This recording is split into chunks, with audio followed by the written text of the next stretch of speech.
কখনো প্রেমিকের নাম লেখা লকেট, আবার কখনো প্রেমিকের সঙ্গে অন্তরঙ্গ মুহূর্তে ক্যামেরা বন্দী হয়েছে। কিন্তু আম্বানিদের বিয়েতে প্রেমিক শিকর পাহাড়িয়ার সঙ্গে জাহ্নবী কাপুরের প্রবেশ কার্যত সিলমোহর দিয়েছে সম্পর্কে। বিয়ের অন্দরমহলে শিকরের হাতে হাত রেখে ঘুরতেও দেখা গিয়েছে তাকে, কিন্তু সম্পর্কের প্রথম দিনটা নাকি খুব সহজ ছিল না। আর তার অন্যতম কারণ হলো জাহ্নবীর ঋতুস্রাব। সম্প্রতি এক সাক্ষাৎকারে বিষয়টি নিয়ে কথা বললেন অভিনেত্রী। ঋতুস্রাবের যন্ত্রণা নাকি এমন জায়গায় পৌঁছাতো যে জাহ্নবী তার সম্পর্ক ভাঙতে উদ্যত হয়েছেন একাধিকবার। প্রায় প্রতি মাসে যখন যন্ত্রণা অসহ্য হয়ে উঠত, তার প্রভাব গিয়ে পড়তে সম্পর্কের উপর। শারীরিক যন্ত্রণার সঙ্গে মানসিক ভাবেও ভেঙে পড়তেন তিনি। এই প্রসঙ্গে অভিনেত্রী বলেন, প্রত্যেক মাসে যখন ঋতুস্রাব শুরু হতো, এই মানুষের সঙ্গে আমি সম্পর্ক ভাঙতে চাইতাম।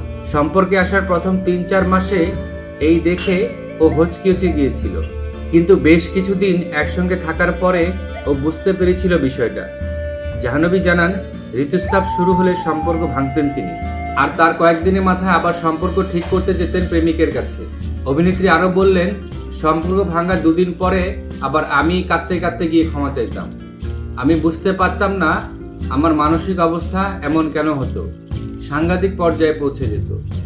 তবে যখনই কাজের খুব ব্যস্ততা থাকতো, তখন নাকি এই যন্ত্রণা অনুভব করতে পারতেন না জাহ্নবী। উপশম হিসেবে কি হট ওয়াটার ব্যাগ ব্যবহার করতেন অভিনেত্রী? প্রশ্নের উত্তরে জাহ্নবী বলতেন, শুটিং এর মধ্যে কিন্তু আমি যন্ত্রণা অনুভব করতে পারতাম না, কিন্তু যখনই আমি বাড়িতে অবসর সময় কাটাতাম, যন্ত্রণা আমার শরীর অবশ হয়ে যেত। গত মাসে ঋতুস্রাবের সময় আমার নিতম্বে যন্ত্রণা করছিল, আগে পিঠে ব্যথা করতো, একটা সময় নাক দিয়ে রক্ত পড়তো। বর্তমানে আসন্ন ছবি উলঝ নিয়ে ব্যস্ত জাহ্নবী। এছাড়া কয়েক মাস আগেই মুক্তি পেয়েছে তার ছবি মিস্টার এন্ড মিসেস মাহি।